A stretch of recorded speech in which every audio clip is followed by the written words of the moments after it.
Bonjour, bonsoir à toutes et à tous, et bienvenue dans le nouvel épisode du podcast Au fil doré. J'espère que vous allez bien, que vous avez passé une bonne semaine, et que vous êtes prêts à en démarrer une nouvelle. En tout cas, nous, la semaine dernière, on a commencé à évoquer l'astrologie, à poser des prémices, à dire un peu comment, à quoi ça pouvait servir, etc. Mais on n'a pas du tout parlé de comment ça fonctionne. Donc déjà, le principe de base de l'astrologie et des astrologues, c'est de dire que l'ensemble des astres, des corps célestes, ont une influence sur nos vies, sur notre caractère, sur les événements, sur les situations, et ou l'inverse, c'est-à-dire que tout ce qui se passe, la manière dont vous réagissez, comment vous fonctionnez et quelle est un peu l'atmosphère, la tendance du moment, peut se lire dans le ciel, de base. Bon, si vous y croyez pas, ça, c'est à vous de le voir, mais en tout cas, je vais vous expliquer comment ça fonctionne. Vu qu'on parle d'astres, d'étoiles, de planètes, l'outil de base en astrologie, c'est le thème astral. Le thème natal d'une personne, donc si on veut étudier le caractère, la personnalité, son destin, etc. Ou le thème astral d'un jour donné pour savoir un peu l'ambiance du moment. Par exemple, là, ce que vous avez sous les yeux, la vignette ou l'espèce de fond d'écran pour l'audio, le podcast, c'est une carte du ciel à Paris le lundi 25 octobre 2021 à 7h du matin. Donc si vous allez sur un site type Astrothème ou quoi, vous tapez le renseignement, donc soit votre date de naissance, soit la date que je vous ai dite, et vous regardez, vous obtenez une carte qui est semblable à celle que vous avez sous les yeux. Donc à premier abord, waouh, ça paraît ultra compliqué, très complexe, il y a des signes qui partent dans tous les sens, ça demande vraiment un moment, donc on va expliquer ça pas à pas.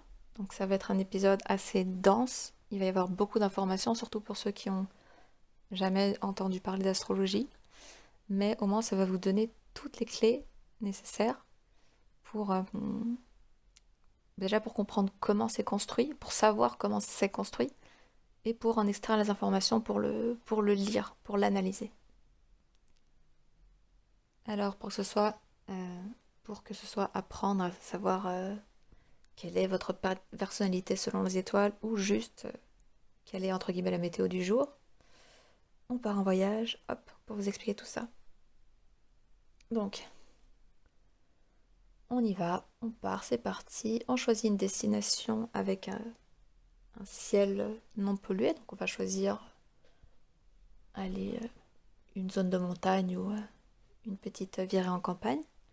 Et c'est la nuit, on sort dehors, il n'y a pas de nuages et on lève les yeux. Qu'est-ce qu'on voit? Donc, a priori, on voit plein de choses au-dessus de nous. Et le thème astral, c'est en partie ça que ça reflète. En sélectionnant bien sûr certains points précis. Donc vous savez, c'est évident. À chaque heure, à chaque minute, à chaque seconde à laquelle on parle, nous, on se trouve sur la Terre, qui bouge elle-même autour du Soleil, et il y a la Lune qui tourne autour de nous, des étoiles plus ou moins fixes dans le système, et tout un tas de corps célestes qui sont en mouvement. Le but, donc, en astrologie, c'est de faire une capture écran à un moment donné. Comme les étoiles, les planètes, les astres semblent tourner autour de nous, c'est pour ça que la carte est circulaire et non pas, par exemple, carrée. C'est parce que au centre, c'est comme si on imaginait que c'est vous, ou en tout cas le point que vous avez choisi. Par exemple, si c'est votre date d'anniversaire et que vous êtes né à tel pays, dans telle ville, hop, c'est ça le centre de la carte. Et autour, c'est les points qu'il y avait autour de vous à ce moment-là. Donc là, par exemple, j'ai pris ce lundi à 7h à Paris. Qu'est-ce qu'il y a autour de nous à ce moment? Globalement, vous pouvez découper ça en 4 types d'informations. Là, je parle vraiment du thème astral. Donc, vous voyez un cercle, plusieurs cercles même, qui forment des anneaux. Au centre, il y a plein de traits qui partent dans toutes les directions. Et sur l'extérieur, on a tout plein de symboles qui sont répartis donc autour de l'anneau. Et on va les prendre un par un. Première chose, premier anneau central, enfin le plus gros anneau que vous voyez comme un cadran divisé en 12 parties,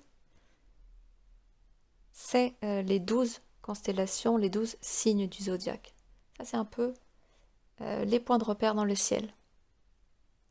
Donc, comme je vous disais, de Bélier à Poisson, on tourne dans le sens inverse des aiguilles d'une montre. Là, sur l'image, tout à gauche, comme si on prenait une horloge, hein. Vous voyez, à 9 heures, il y a le signe de la balance. On descend, donc dans le sens anti-horaire ou inversé des aiguilles d'une montre, il y a Scorpion, Sagittaire, tout en bas Capricorne. On remonte Verseau, Poisson, tout à droite à 3 heures, Bélier. On remonte Taureau, Gémeaux, à midi, c'est Cancer. 11 heures, Lion. Et enfin, Vierge. Donc ça, c'est vos repères sur la carte. C'est une manière de le découper en 12 qui est invariable. Par contre, ce qui va changer, c'est qu'on peut tourner cet anneau pour savoir qui va se placer à midi, à 3 heures, etc. L'ordre ne va jamais, jamais, jamais changer, mais vous pouvez faire tourner le mécanisme. Ensuite, juste en dehors de cet anneau, comme l'anneau périphérique, vous voyez que c'est découpé cette fois en 1, 2, 3, 4, 5, 6, 7, 8, 9, 10, 11, 12. Bon, désolé, c'est un peu flou parce que j'ai mis un petit effet sur l'image. Mais ça, c'est les 12 maisons. Ensuite, encore à l'extérieur, il y a tout un tas de symboles, de glyphes. Et ça, c'est précisément, par exemple, si je pars de la gauche, Mercure l'ascendant, part de fortune, non, le P, je sais pas ce que c'est, mais Mars, Soleil, Vesta, Vénus, etc., etc., jusqu'au milieu du ciel, tout en haut. Ça, c'est tout ce qui circule autour de la carte dans votre ciel. Ça, c'est les éléments concrets qu'il y a dans le ciel au moment, à l'heure, au lieu où vous avez voulu trouver cette information. Et enfin, dernier élément, tout au centre, il y a plein de traits. En fait, ces traits sont ce qu'on appelle les aspects. Et ça, c'est ce qui relie les planètes, les corps célestes entre eux dans des angles très définis. C'est-à-dire que on ne va pas tracer un trait à chaque élément, à chaque fois qu'ils sont n'importe comment en lien entre eux, mais par exemple dans des angles de 30, 60, 90 degrés, 180, etc. Donc ça, c'est les 4 éléments que vous lisez, que vous devez pouvoir repérer sur une carte. L'anneau des 12 signes, l'anneau des maisons, ensuite l'ensemble des planètes tout autour, et à l'intérieur, leurs aspects. Pourquoi par exemple les signes sont toujours invariables et sont toujours découpés en 12 portions déjà égales et toujours dans la même succession? C'est en réalité les vraies constellations ne sont pas du tout égales, il y en a qui sont beaucoup plus grandes, par exemple la constellation du Poisson est la plus étendue il me semble. Mais comme je vous disais, c'est pour placer les points de repère dans le ciel. Parce que de notre point de vue, les planètes, elles vont être, si on observe, ah, elle est au niveau de cette constellation. Elle est au niveau. C'est pour ça qu'on dit, ah, mais moi j'ai le soleil ici, par exemple, en Scorpion. Je suis Scorpion, par exemple. C'est ça en fait qu'on dit. Le soleil se trouve au niveau de la constellation du Scorpion. Encore que, bon, on y reviendra tout à l'heure, mais c'est des conventions astronomiques en fait à ce niveau-là. On parle même pas d'interprétation. C'est vraiment une question d'observation et de calcul de points. Donc, on est toujours dans ce paysage en train d'observer les étoiles. On a pris la photo. Au moment où vous avez pris la photo, vous aviez vu dans le ciel, donc ce qui était disponible à votre vue, une partie, et il y a une autre partie qui est en dessous de vous, que vous ne pouvez pas voir. Donc, on va dire ce qui est au-dessus de la ligne d'horizon et ce qui est en dessous. Un des points fondamentaux donc pour orienter sa carte, et pourquoi par exemple c'est balance à gauche et pas bélier, c'est que on va prendre justement, comment dire, la constellation, le signe, au moment où vous regardez votre carte, ou juste à l'heure de votre naissance, qui se trouve à l'intersection à gauche, je ne sais pas si dans la réalité c'est l'est ou l'ouest, mais bref, qui se trouve couper la ligne d'horizon, est ce qu'on appelle la cuspide, le point astronomique qui va déterminer le point zéro initial de votre roue astrologique, de votre thème astral. Et c'est ce qui est noté par le gros à gauche, toujours à 9h, si on prend toujours la montre, par le signe AC. C'est l'ascendant. Et d'ailleurs, avant, historiquement, il me semble qu'avant, les gens accordaient beaucoup plus d'importance au signe de votre ascendant que votre signe solaire, par exemple, aujourd'hui. Par exemple, là, si vous étiez né ce jour-là, au lieu de dire ah, mais je suis scorpion, vous auriez dit je suis ascendant balance. Ça aurait eu plus d'importance. Mais bref, ce point, il est fondamental parce qu'il il est le point de départ pour la découpe des maisons. Comme je vous ai dit, les signes, ils bougent pas, ils sont toujours dans le même ordre. La seule chose, c'est qu'on va déterminer donc ce point 0. Et ça dépend donc, comme je vous disais, au moment où vous regardez le ciel, quelle est la constellation qui coupe l'horizon à l'heure, au lieu, au moment du moment où vous recherchez. À partir de là, autant qu'il y a 12 signes, il y a 12 maisons. 1, 2, 3, 4, 5, 6, 7, 8, 9, 10, 11, 12. Les maisons, elles sont toujours coupées 2 par 2, c'est-à-dire c'est comme sur un gâteau.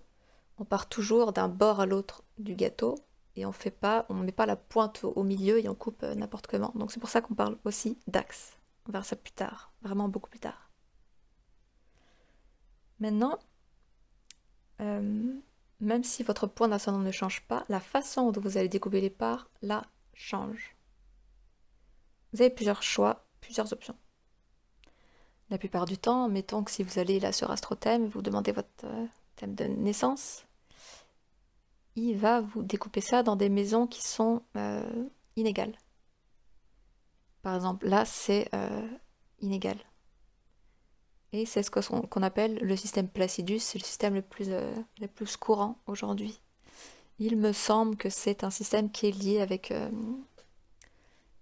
Enfin, c'est par rapport à une question de temps, enfin, c'est des calculs, c'est vraiment une question de calcul.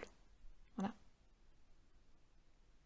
Par contre, on peut très bien dire, ok, on va se la jouer faire de manière égalitaire. On va dire qu'on a tous des maisons égales. Mais même à partir de là, il y a plusieurs options. Mettons, on va dire que à chaque signe, c'est vraiment le plus simple, chaque signe correspond à une maison. Du coup, si l'ascendant est tombé en balance, on va dire que balance, hop, c'est maison 1. Du coup, maison 2 Scorpion, maison 3 Sagittaire, maison 4 Capricorne, etc. etc. Bon, ça c'est ce qu'on appelle Equal System ou un signe, une maison. Ou bien, on peut se dire, non mais les gars, j'aime pas trop ça là, donc on va dire que ma première maison, elle commence pile poil à la ligne d'horizon, donc au point de l'ascendant. Donc là, vous avez toujours des maisons égales, hop, mais elles vont être décalées, à cheval entre deux maisons. Donc ma maison 1, elle va être entre le 15 degrés de balance à pouf 15 degrés le signe suivant, jusqu'à pouf 15 degrés le signe suivant, 15 degrés le signe suivant, etc. etc. Donc ça, ce sont des maisons égales basées sur l'ascendant. Ou bien, vous pouvez choisir un autre point fondamental du thème, par exemple MC, milieu du ciel tout en haut, et dire ok, moi je veux tout faire à partir de ce point et on découpe en maisons égales. Et en fait, il y a des dizaines de systèmes pour découper les maisons. Ceci étant, ça c'est un point avancé, mais ce qui changera jamais, comme je vous disais, c'est la manière dont sont répartis les signes et les planètes si elle se trouve en Gémeaux, par exemple, elle va toujours être en Gémeaux. Ce qui va changer, c'est si elle va être en maison 8, 9, 10, etc., suivant le système que vous avez pris. Et ça a son importance dans la, la partie analyse-interprétation. Est-ce que vous me suivez toujours? Et comment dire, tous les traits dans le centre, eux non plus, ils vont pas changer parce que les planètes ne vont pas changer. C'est juste la découpe du gâteau autour. Donc on va pas commencer à dire là, chaque signe à quoi il correspond, chaque maison à quoi elle correspond, etc. Mais en tout cas, rien qu'avec ça, vous êtes censé être capable de dire, ok là je repère qu'il y a 12 signes, je repère qu'encore autour il y a les 12 maisons, je repère que sont répartis dans ces maisons comme dans le ciel, euh, la Lune, Neptune, Pluton, Uranus, etc. Et qui sont liés ensemble par les traits qui sont signifiés. C'est tout ça que vous pouvez lire dans le thème au niveau technique. D'ailleurs, au passage, mais je rentre pas dans le détail là, vous pouvez choisir qui vous placez sur votre carte. Quand je dis qui, c'est le Soleil, Mars, Mercure, etc. Tel astéroïde. Et ça vous donne des cartes plus ou moins fournies. Comme de la même manière, tous les traits, donc les aspects, vous pouvez choisir si vous comptez ou pas les points fictifs mathématiques ou si vous comptez simplement les planètes dites principales, traditionnelles, etc., etc. Mais ça, c'est vraiment technique, c'est plus poussé là. Là, j'aimerais juste que le principe soit clair sur les informations qu'on trouve sur une carte du ciel. Les signes, les maisons, les planètes, les aspects entre eux. Maintenant, ok, vous avez une carte. Vous pouvez cibler les éléments. Mais concrètement, qu'est-ce qu'on en fait? Comment on le lit? Et là, là, on commence l'interprétation ou la symbolique. Donc là, on continue notre voyage, c'est le lendemain et on s'arrête au théâtre. Les signes, c'est les costumes. Les maisons, c'est les scènes. Et les astres ou les corps célestes, les points fictifs, ça, c'est les acteurs. Et en fait, je vois un peu ça comme... Je ne sais pas si vous avez joué à ça quand vous étiez en maternelle ou en primaire, mais bref, moi, c'est l'image qui m'est venue. Quelque chose comme le facteur n'est pas passé. Vous savez, vous avez tous les enfants qui sont assis en tailleur et ils chantent cette chanson-là. Lundi, mardi, le facteur n'est pas passé. Bref. Et donc tout le monde ferme les yeux. Et il y en a un qui est debout et il tient. Bon, en général, nous, quand on y jouait, c'était.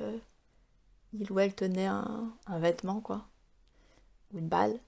Et il tourne, il tourne, il tourne, il tourne pendant que les enfants chantent. Et tout d'un coup, il choisit quelqu'un où il dépose son linge, sa balle.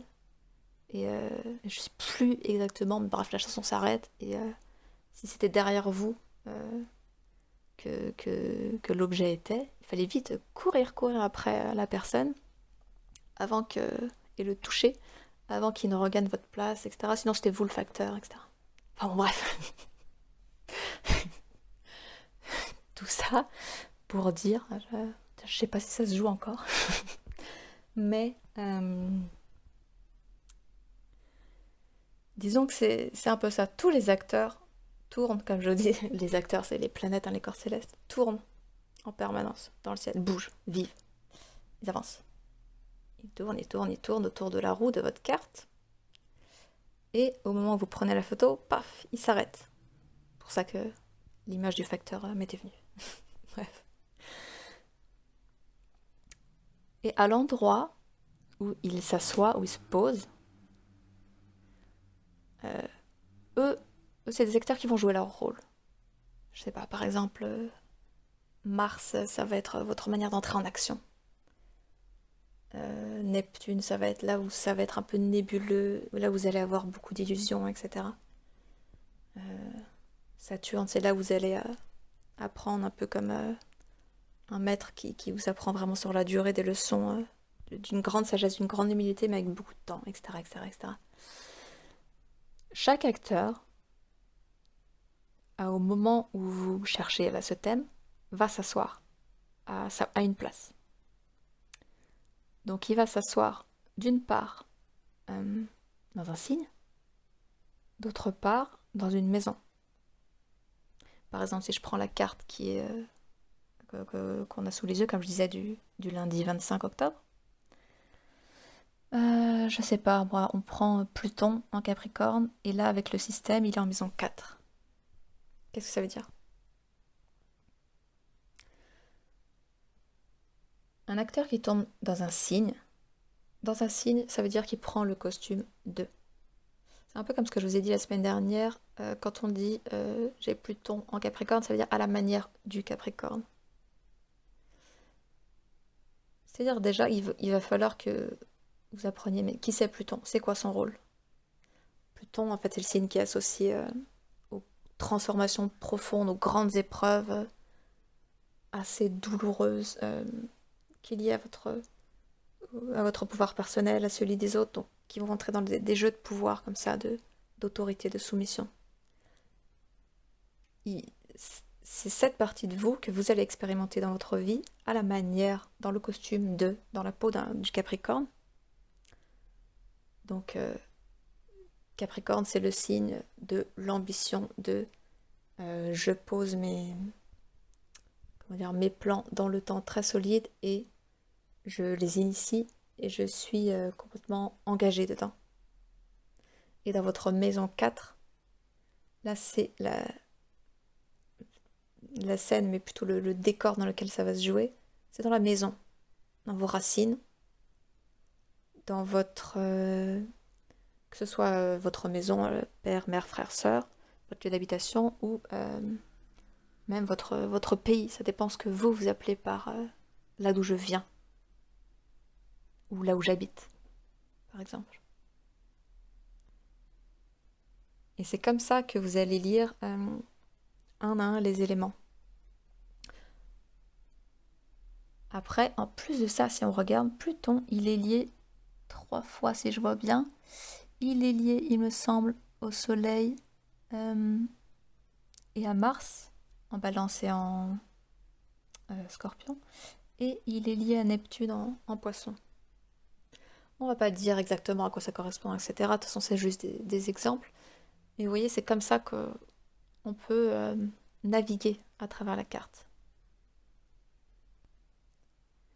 C'est pour ça que c'est vraiment compliqué et de juste dire ah ben moi je suis soleil en scorpion là pour continuer l'exemple. Oui et non, ça veut rien dire. Donc voilà, il y a tellement de manières d'aborder ça. Soit vous pouvez vous concentrer sur chaque signe, qu'est-ce qu'il y a dedans, qui est chez lui, qui porte le costume. Soit ok, je vais maison par maison, qui est dans cette maison, etc. Ou je cherche toutes les choses en rapport avec le relationnel, l'amour, tac tac tac, je cherchais les maisons en lien, les personnages en lien et les signes en lien, etc. Mais, autre strate que je vous rajoute, chaque signe, chaque costume et chaque maison a un propriétaire.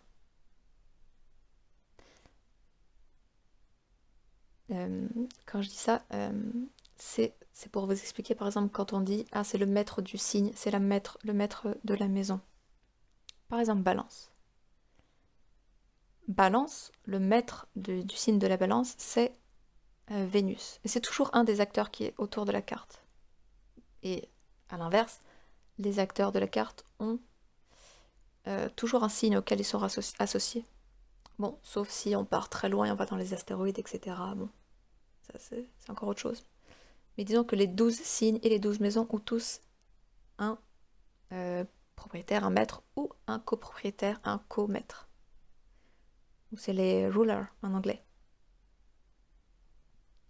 Et ces maîtres de maison et les maîtres des signes, eh bien, comme vous pouvez le voir, ils sont pas forcément chez eux.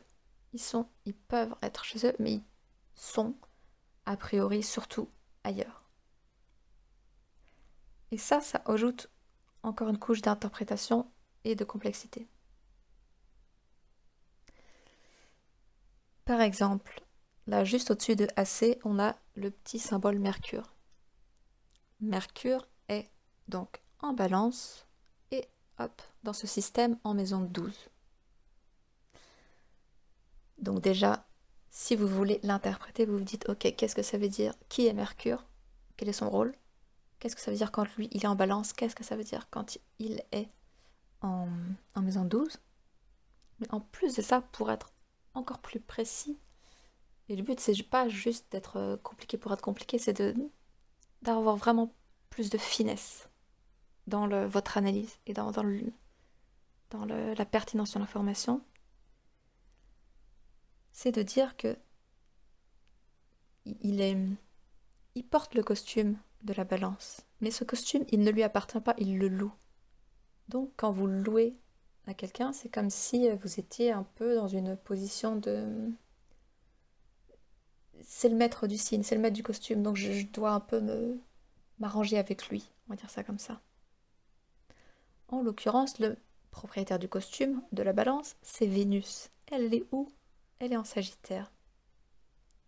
Et elle-même, vous pouvez dire, elle est en Sagittaire en maison 3, donc elle-même est teintée, est empreinte des énergies dans lesquelles elle se trouve. C'est toute une affaire de nuances. Et en plus de ça, en maison 12, le propriétaire, le maître de la maison, aujourd'hui c'est Neptune, mais avant, traditionnellement c'était Jupiter, paf, eux-mêmes se trouvent dans leur signe, dans leur maison, etc. Et eux-mêmes vont influencer une position. Donc, c'est très compliqué. C'est pour ça que quand vous... comment dire, plein de gens disent « Ah ben moi j'y crois pas du tout à l'astro ». Bon déjà, par rapport au principe de savoir que l'astre a une influence sur ma vie, bon, ok, soit libre à vous. Mais quand par exemple une personne de bonne volonté dit « Ok, ben, je vais me renseigner, je suis soleil balance ». Vous cherchez sur internet, dans un livre, vous demandez à quelqu'un qui s'y connaît, il va vous dire balance c'est ça, ça, ça, ça, ça. Oui, mais vous, votre soleil, il est là, mais il est dans cette maison. Et le maître du signe et de la maison sont eux-mêmes dans un autre signe, dans une autre maison, etc. Et en plus de ça, il y a des aspects qui le relient à d'autres acteurs. Donc c'est normal, possible, probable en tout cas, que quand vous entendiez ce qu'on appelle une description pure, soleil en balance, pur soleil en scorpion, etc., pur soleil en maison, ce n'est pas suffisant. C'est pour ça que c'est extrêmement long, extrêmement complexe, et ça demande beaucoup de temps. Et qu'en plus de ça, vous avez différentes sensibilités, différentes approches, différentes manières de lire l'information et de savoir à quoi elle va correspondre pour vous. Donc j'espère que c'est clair cette histoire de un signe égale un costume, mais chaque costume a son propriétaire, c'est ce qu'on appelle le maître du signe. Oui, il y en a parfois un, parfois deux. Et pareil, une maison, c'est une scène, un décor de théâtre, un décor de vie, qui, pareil, eux ont leurs propriétaires, leurs maîtres, qui sont eux-mêmes répartis. Et le propriétaire est toujours sur la carte. Par contre, tous ceux qui sont sur la carte ne sont pas forcément propriétaires ou maîtres d'eux, comme les petits astéroïdes par exemple. Je sais pas moi, comme Vesta, Junon, Pallas, etc.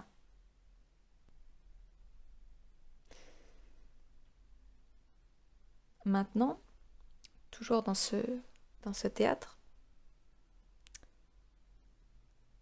il y a deux choses. Déjà, tous les acteurs jouent entre eux.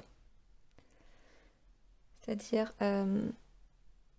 vous savez, c'est comme quand vous prenez une photo avec un effet, vous faites un point de focale sur un endroit de la photo et tout le reste est un peu flou. Imaginez que chaque acteur a sa place.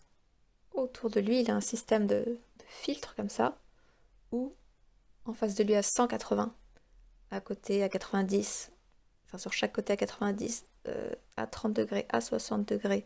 Après, il y a beaucoup plus d'angles moins traditionnels, mais on va vraiment trop loin là, mais 120, 150, etc. C'est comme une fente où plus l'angle est exact, plus la personne en face est nette. Et si vous vous situez en dehors de ces axes, c'est comme si vous ne voyez même pas les autres, vous voyez? À chaque fois que quelqu'un va se situer, donc vous êtes à votre endroit, là, à votre place, hop, il y a quelqu'un sur votre gauche à 90 degrés. Et en plus, il est exactement à 90 degrés, il va vous apparaître très nettement. Paf, on imagine que tout d'un coup, magiquement, il y a une corde, un fil qui se crée entre vous et la personne. Pareil pour tous ceux qui sont à 180, devant, à côté, sur les côtés, aux angles que je vous ai dit. Et ils sont un petit peu plus flous quand c'est... ok, il n'est pas à 90, il est à 86 degrés. Il y a quand même une corde. Elle est juste moins tendue. Maintenant, la nature de ces cordes, c'est les aspects,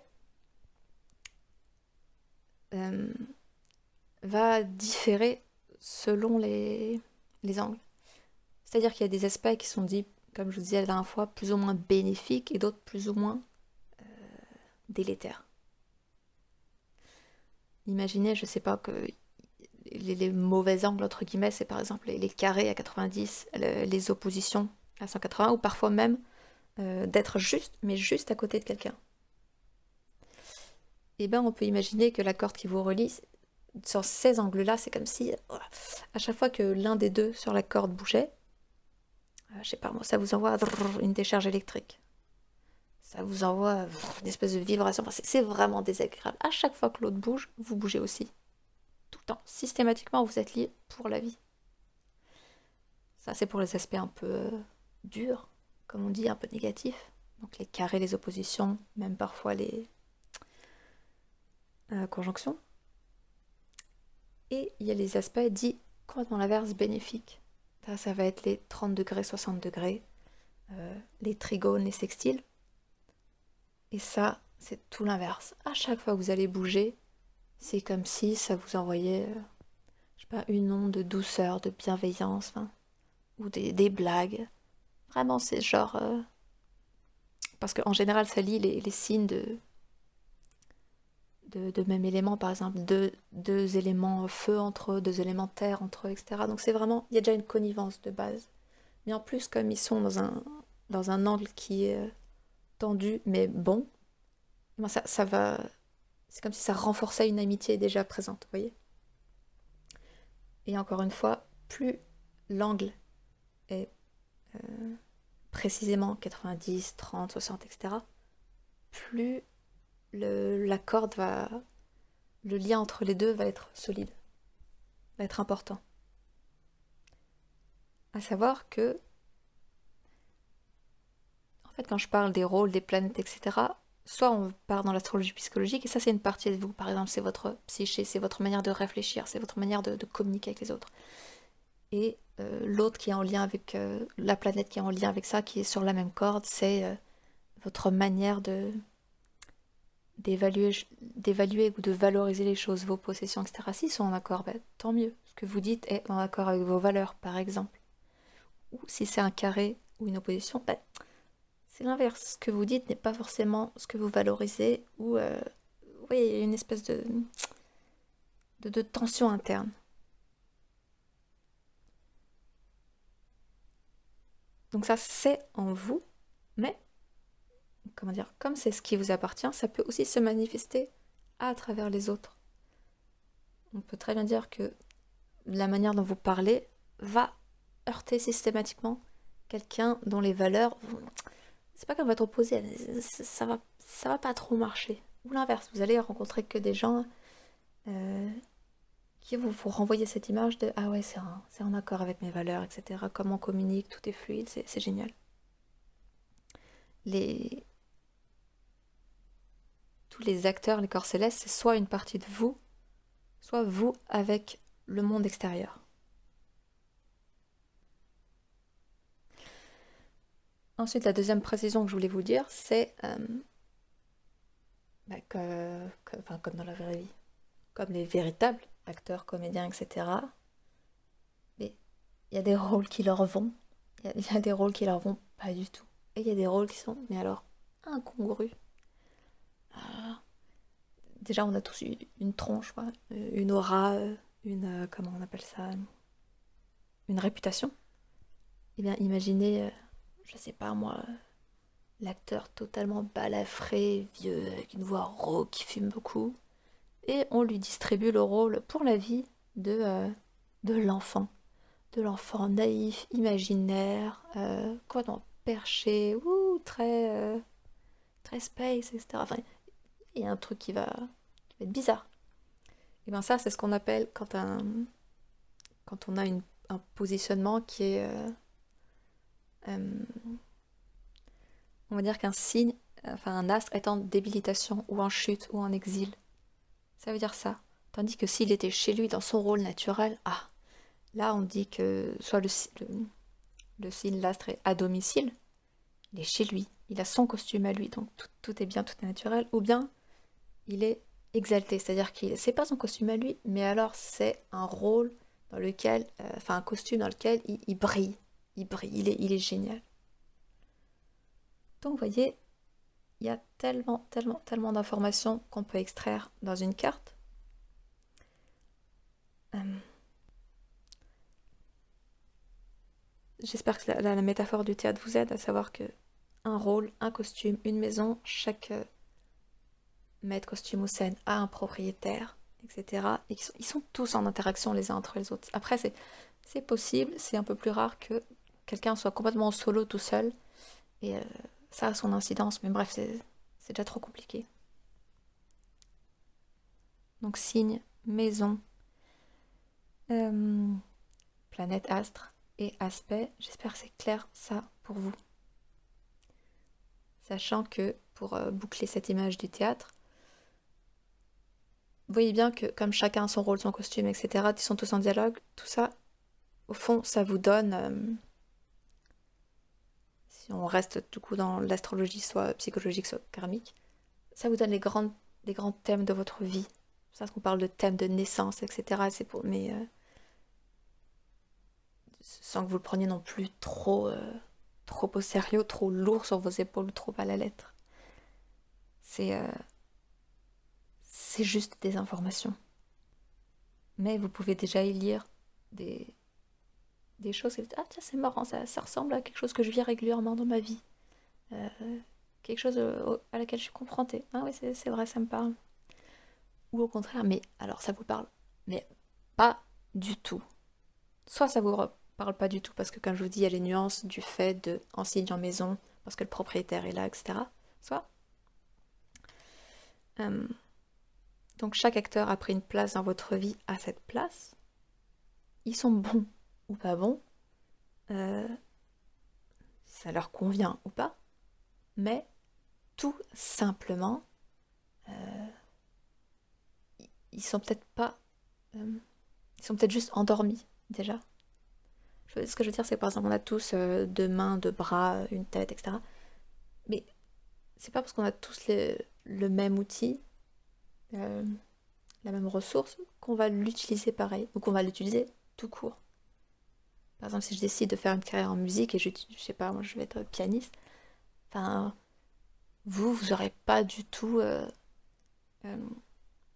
intérêt, ni même le niveau que je pourrais avoir si vous décidez de, je sais pas moi, d'être un comptable, quoi. Et pourtant, vous aurez des mains et j'aurai des mains. Voilà, il y a une affaire et de choix, et bon, j'aurais envie de dire un peu de prédestination, ou en tout cas de... Comme si vous... Enfin, ça, c'est un peu une question vague, c'est pourquoi on aime ça, etc. C'est autre chose, mais je vais pas rentrer là-dedans. Mais vous voyez, c'est pas parce qu'on est censé voir quelque chose, lire sur la carte, ah oui, vous êtes censé être ça, que ça va s'exprimer chez vous. Et c'est d'ailleurs aussi pour ça, je pense que, notamment quand on parle, je sais pas moi, de jumelles, de jumeaux, on est censé dire, bah, ils n'ont pas la même carte. Oui et non, parce que certains acteurs peuvent rester endormis. Et comme, comment dire, vous, votre troupe Elle va rester à sa place toute votre vie. Par contre, elle peut se réveiller, s'endormir à des moments qui dépendent ou pas de vous, de la vie. Eux, les astres, ils continuent de tourner toujours, tous les jours, etc. Tout le temps, tout le temps, tout le temps. Et ça, c'est ce qu'on appelle, ce que je vous disais la dernière fois, les transits, la météo. C'est-à-dire que c'est comme l'histoire du facteur n'est pas passé. Ils sont toujours en train de tourner autour de votre théâtre, autour de votre bureau, ta, ta, ta, ta, ta, les uns autour des autres. Et quand ils s'approchent, quand eux-mêmes ils vont entrer dans les fameux angles que je vous ai dit, ils vont activer ou tenter d'activer certaines parties de votre carte. Et c'est ça, en fait, qu'on lit, par exemple, quand vous demandez à un astrologue, est-ce que vous pouvez me faire mon horoscope sur un an, sur le mois à venir, sur la semaine. C'est ça qu'il va lire. C'est à quel point les autres acteurs autour qui continuent de tourner pour tout le monde, il va toucher cet acteur-là et cette actrice-là. Et ensemble, ils vont jouer une scène. Ensemble, ils vont jouer ce drame ou ensemble, ils vont jouer ce super truc, peu importe. Et vous, dans tout ça, vous êtes quand même le directeur de la troupe. Vous êtes le directeur du théâtre. C'est-à-dire que cette troupe, c'est la vôtre. Cette carte, c'est la vôtre. Vous pouvez décider de les laisser en freestyle, en mode automatique, comme ça. Ou vous pouvez décider, ok, maintenant, je ne vous ai pas nécessairement recruté consciemment ou avec choix de mon plein gré, mais je dois faire avec vous cette troupe toute la vie. Maintenant, comment est-ce que je peux faire pour voir comment vous fonctionnez, de quoi vous avez besoin, etc., etc., et comment on peut... Et là, vous voyez, vous cessez d'être dans une espèce de position de victime et vous êtes dans une position de prise de pouvoir sur vous-même, sur votre vie. Et en même temps, ça peut vous donner des renseignements qui sont utiles sur ce que vous traversez, etc., etc. Donc voilà un peu. Là, c'était assez dense, assez complexe, assez complet. J'espère que ça reste clair, que c'est imagé mais net. En plus de ça, il y a tellement d'informations, comme vous voyez, qu'on peut trouver dans un thème. Et après, vous savez, vous êtes comme un médecin face au corps humain ou un chercheur par rapport à un corpus de documentaire. Vous avez besoin, quand vous plongez là-dedans, de savoir ce que vous cherchez et comment vous cherchez. C'est un peu comme votre problématique et votre méthodologie. Ou pour le médecin, c'est ok, maintenant je vais faire une prise de sang parce que je veux ça. Ok, maintenant je vais faire un IRM parce que je veux ça. Je vais faire un scanner de vos poumons parce que je cherche ça, ça, ça et ça. Et bien en astrologie, c'est un peu pareil. Il y a, si vous voulez plus étudier votre personnalité, votre psychologie, votre psyché, vos besoins, vos réflexes, là ce sera plus, ok, je prends le filtre de la psychoastrologie.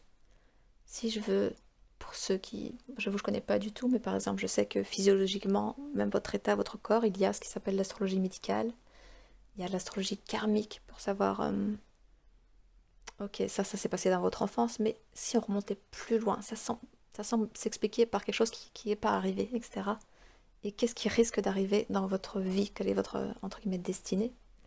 Ou il y a l'astrologie encore relationnelle, de savoir ah oui, ben, en lisant tel ou tel placement, tel ou tel aspect, il se peut que vous ayez des affinités avec ce type de situation, ce type de personne, ce type de comportement, etc., etc. Et en plus de ça, il y a l'astrologie tropicale et sidéralo-védique. Enfin bref, c'est extrêmement compliqué. Je pense que je vais m'arrêter là.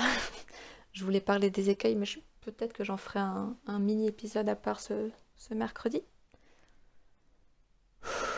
Je vous laisse digérer tout ça. J'espère que ça vous aura donné envie de regarder déjà votre propre thème, celui de quelqu'un que vous connaissez, ou juste celui de n'importe quel jour, je sais pas, qui a été important.